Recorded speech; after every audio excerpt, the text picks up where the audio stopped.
You can begin now. The affirmative uses language such as Chinese supremacy in order to scare us into thinking that they are something that needs to be dominated and contained. Our McDonald evidence indicates that this is based on the flawed assumption that we need to assert our dominance. Our critique is an attempt to prove that. Hey dude, start over. Sorry. You are freaking me out right now.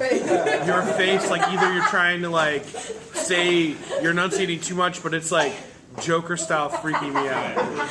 So let's start without that. You saw that as well, LaDonna? All right. LaDonna and I were afraid. So let's do this without fear. On you, Oscar the Grouch, and begin when you want.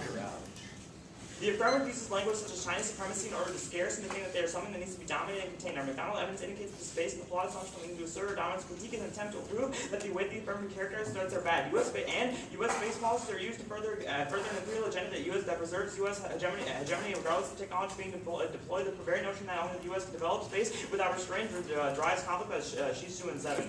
The latest U.S. national space policy reinforces the unilateral U.S. approach to space security. The NSP grants the United States principles of rights to space to use any and all necessary means to ensure the American security while at the same time denying adversaries access to space for hostile purposes. The NSP declares that the U.S. space systems would be guaranteed safe pass over all countries without exception. There was significant space assets. The military space capability situation against the United States and obvious and unfair strategic advantage space with the small space. Not stated explicitly critical examination of economic suggests its intention to dissuade nuclear other countries including China from possessing space capabilities and challenge the U.S. and the United States in any way. These result in the security environment space along those that rules of the United States and another set of rules from the other nations. Such Congress U.S. security concerns are taken into account, resulting in a period of zero-sum command to which space is already prone to threaten security suppression of others in the military space race in line. Framework counter-representation, they should have to defend their representation for the one AC. The reasons to prefer A, predictability. We're debating about their representation. We wouldn't come here creative keeping security behind troop withdrawal against their act. They should be prepared to defend their representation. Then B, education. Learn about a ton of philosophical literature that most kids have never even heard of. A world of strict policy debate excludes, and we'll still learn about the policy of the one AC and C. Even if we lose framework, you still vote negative because one, the K terms the case we prove their reps are bad, which is the reason why all their impact claims are false. Two, prior question, the app operates in a bad epistemology that we need to win. That we need to dominate space in order to maintain hegemony in order to deter China. If we win their epistemology is bad, you vote negative option. And they say that their impacts outweigh, but we can do the plan while rethinking the engagement of space and on consent.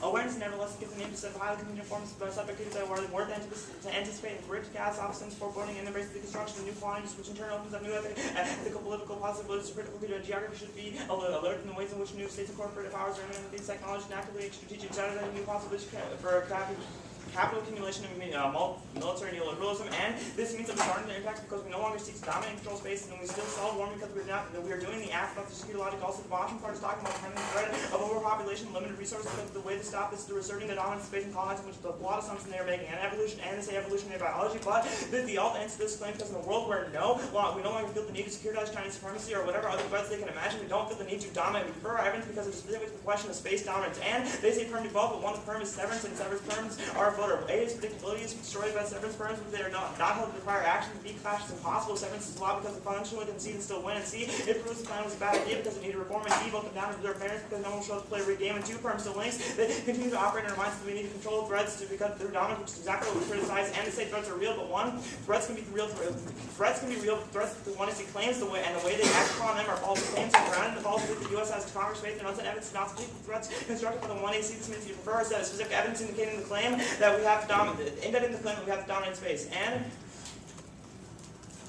they say permanent plan without security representation, but one, you can cross by all the reasons why severance is bad, and 2, is claim that you value policy but their outcomes is untrue. It is a necessary precondition to know why we are mining the moon. If we don't know why, then why are we doing it in the first place? The outcome is going to be ethnocentrism and violence in space and on the ground. That's our McDonald and 7 card from 1 AC. So even if their claims of policy evaluation are true, their policy should be rejected based on that. And they say realism, but 1, space is no geography. It is being constructed through discourse around exploration. It's McDonald 7.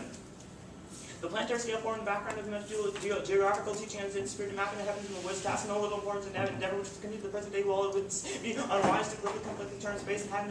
There's clearly some interest in work that has been done here, remembering that heaven is no less a geographical imaginary than the origin of the Occident. A closely related argument is that the geography of the outer space is a lot of attention to earlier geographies and imperial exploration has used exactly the same discourse, the same rationales, and even the same institutional framework. Space exploration then, from its earliest origin to the present day, has been about familiar terrestrial and ideological struggles here on Earth, and to their evidence assumes a critique of engagement on Earth that 1 and C McDonald evidence indicates that space is uniquely different in that it's governed by a treaty and not subject to its borders. It defines international engagement in the status quo. And 3, the alt solves the reasons why realism is in space. Reject the idea that realism extends into space before getting rid of it. This also McDonald. No, they say the alt can't solve it. First, the alternative is to rethink the ways in which we engage space. This allows for present a relation of space that allows us to avoid global engaging in space cooperative for the good of all.